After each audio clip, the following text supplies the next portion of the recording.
Welcome back to Kenyan Student, your go-to channel for clear, practical academic advice tailored just for you.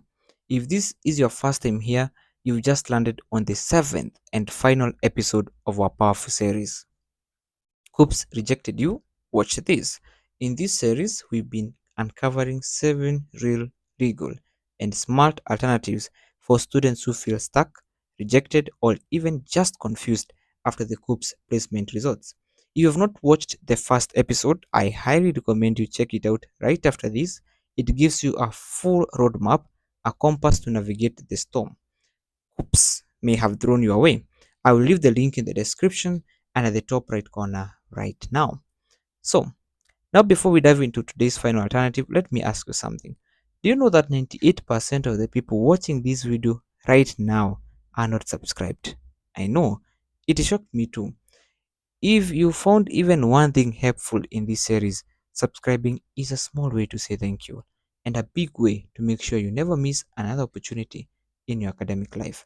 So go ahead, hit that red button below, and let's grow this community together. And let's dive in.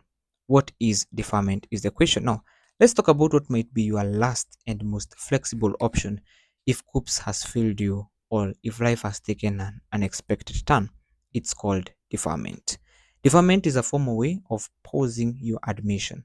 If you are placed by KUCCPS or admitted directly to a university, but now you can't report because of money, illness, family emergencies, or other personal reasons, you don't have to lose your slot.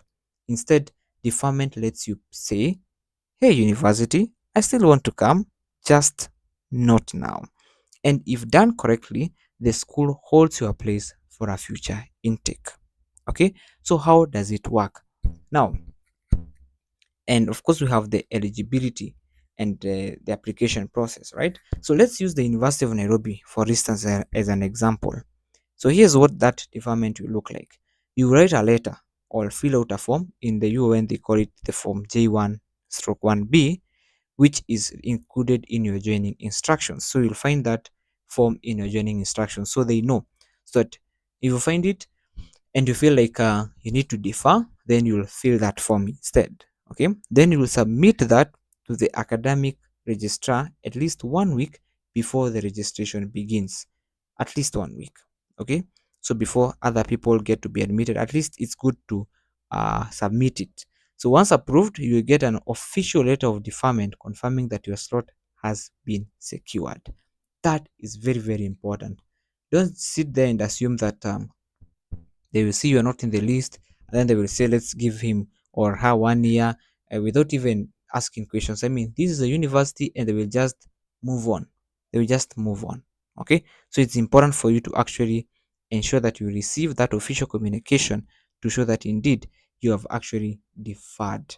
But now, if your deferment goes beyond 1 year, you must reapply every year. And if you stay away for more than 2 years, then the university will cancel your slot completely and you will have to reapply afresh. That is at least as far as I know for the University of Nairobi. So, deferment is not just about disappearing, it's a process and you need to do it properly. Okay? Because those are consequences of not following that procedure. Very, very important for you to actually note. Now, we have the advantages of deferment. So let's break down those pros and cons so you can make an informed decision. What are the advantages? You keep your admission slot safe. That is one. You get time to fix your personal, financial, or even health issues. Okay. And also avoid poor academic performance caused by stress or even instability. Because anyway, these reports will feature in your transcripts and so forth. So if you take time out and you defer, you have that good time to actually take note of those, right? But again, there are disadvantages or there are cons of it. One, you delay your graduation and your career because those are years of your life that you've taken out, right? So again, that's something you have to deal with. University policies might actually change while you are away, and if they change, they might even affect um your deferment process and so forth and so on. And then if you stay for too long, you need to reapply and start over. So again, if maybe it is after 2 years, for instance, for the University of Nairobi, then it means you'll be required to undergo the admission process anew, therefore losing your previously secured place. Therefore, you have to weigh those decisions carefully, and therefore, as we said, deferment is not a failure, it's just a strategic pause. So, if you have to take it, I am for you, I'm rooting for you, go for it and go for it fully. Okay, so let's look for the do's and don'ts. Now, this is where many students get it wrong. So, let me give you some quick do's and don'ts. What are the do's? Apply early, at least 1 week before registration. Okay, keep copies of all documents and emails.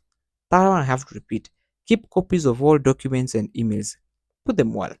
Because in case of anything, that is the only proof you have that they actually allowed you. Because these things, they work with documents. If you don't have documents, my friend, you are off. Stay in communication with the university. Okay, let the university continue knowing that, you know what, I deferred, but I'm not yet gone, I'm still part of you. So just keep that constant communication. Maybe after 1 year, let them know that you are still with their, you know, go and talk to the registrar or their admission officer. At least they know that, you know what, that so and so is still around. What are the don'ts? Don't assume you are deferred just because you told a friend or a lecturer. You know what? I have an uncle in this university. I told them I'm not going, and they're going to take care of issues. My friend, you'll be in for a root shock. Don't assume things. I told a friend or I told a lecturer, ensure you have the documentation. You have that letter. Insist to have a letter or even an email that confirms that indeed you have actually deferred. Don't miss your deadline. Okay? If you've agreed after this period of time you need to come back, please do. Don't extend that deferment past 1 year without renewing. This is how people lose their admission. Okay, so be proactive, be smart. One letter can save you an entire academic year. That one I have to tell you for sure. So, what are those reasons that will force you to go for deferment? For instance, you're not alone if you are thinking about deferment. So, some common and valid reasons include, e.g., medical issues, right? Medical problems. If you have health problems that prevent attendance, I mean, this is the best alternative for you. You also have financial constraints, your inability to afford the tuition or the living expenses, go for it. You also have personal or family matters or by situations requiring your presence or attention, go for it. You also have an expected job or internship whereby, I mean, it necessitates that you delay in your studies and you go for it and you can see it's worth it. Why not?